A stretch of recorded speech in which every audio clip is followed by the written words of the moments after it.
Subscribe to our YouTube channel and press the bell icon to get the latest updates.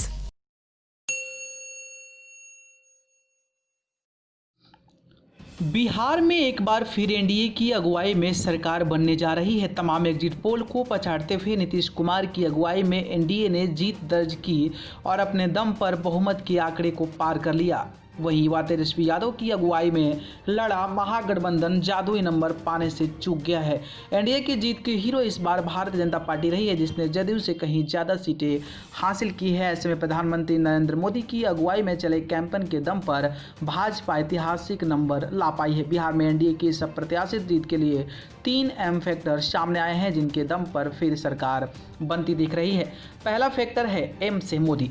तमाम सर्वे में इस बार दिख रहा था कि महागठबंधन एक तरफा जीत हासिल कर लेगा। वहीं नीतीश कुमार के प्रति जनता में गुस्सा था, लेकिन जब बिहार में प्रधानमंत्री नरेंद्र मोदी ने एनडीए की ओर से मोर्चा संभाला तो हवा का रुख बदलना शुरू हुआ। पीएम मोदी ने करीब 1 दर्जन सभाएं की, कई रैलियों में वो नीतीश कुमार के साथ भी नजर आए। पीएम ने लगातार नीतीश की तारीफ की, लोगों से अपील करते हुए कहा कि उन्हें नीतीश सरकार की ज़रूरत है। उनके अलावा केंद्र की योजनाओं का गुणगान हो, राष्ट्रीय मुद्दों को लेकर विपक्ष पर वार करना हो या फिर राजद के जंगल राज का जिक्र कर तेजस्वी पर निशाना साधना हो, पीएम मोदी ने अकेले दम पर एनडीए के प्रचार को आगे बढ़ाया, जिसने हार और जीत का अंतर तय कर दिया। नतीजों ने भी दिखाया कि जहां जदयू को सीटों में घाटा हुआ, वहां पर बीजेपी की बढ़त ने एनडीए को बहुमत तक पहुंचा दिया।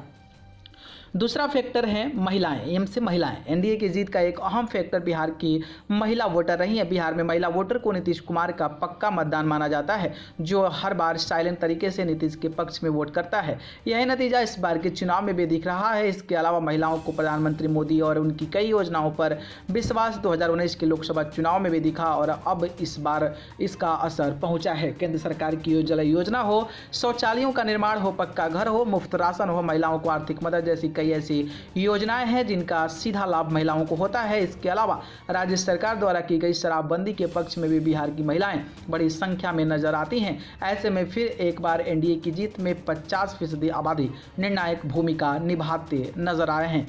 खुद पीएम ने बिहार चुनाव के नतीजों के बाद महिला वोटरों को खास तौर पर धन्यवाद किया था। पीएम मोदी ने लिखा था कि बिहार के बहन बेटियों ने इस बार रिकॉर्ड संख्या में वोटिंग कर दिखा दिया है कि आत्मनिर्भर बिहार में उनकी भूमिका कितनी बड़ी है। हमें संतोष है कि बीते वर्षों में बिहार की मातृशक्ति को नया आत्मविश्वास देने का एनडीए का अवसर मिलेगा। यह आत्मविश्वास बिहार को आगे बढ़ाने में हमें शक्ति देगा।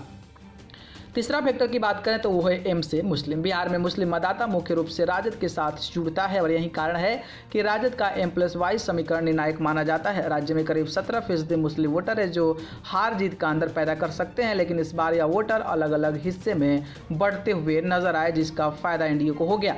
इस बार मुस्लिम मतदाताओं में के सामने कई तरह के ऑप्शन थे। राजद की अगुवाई में महागठबंधन चुनाव लड़ रहा था तो बिहार में AIM ने भी बड़ी जीत हासिल की है। इसके अलावा बसपा जैसी पार्टियां भी अपने क्षेत्र में मुस्लिम वोटरों को लुभा पाई है। असदुद्दीन ओवैसी की AIM इस बार चुनाव में 5 सीटों पर जीत हासिल कर पाई, जिसे राजद का बड़ा वोट माना जा रहा है और इन्हीं सीटों ने महागठबंधन की जीत में रोड़ा अटका दिया है। गौरतलब है कि बिहार में इस बार एनडीए को 125 सीट मिली है, जिनमें से बीजेपी के खाते में 74, जदयू के खाते में 43, विकासशील इंसान पार्टी के खाते में 4 और हिंदुस्तानी अवाम मोर्चा सेक्युलर के खाते में 4 सीटें गई हैं। दूसरी ओर महागठबंधन में राजद को कुल 75, कांग्रेस को 19 और लेफ्ट पार्टियों को मिलाकर 16 सीटें ही मिल पाई है।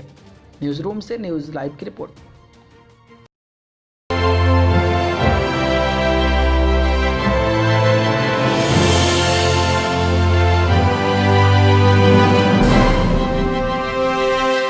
Subscribe to our YouTube channel and press the bell icon to get the latest updates.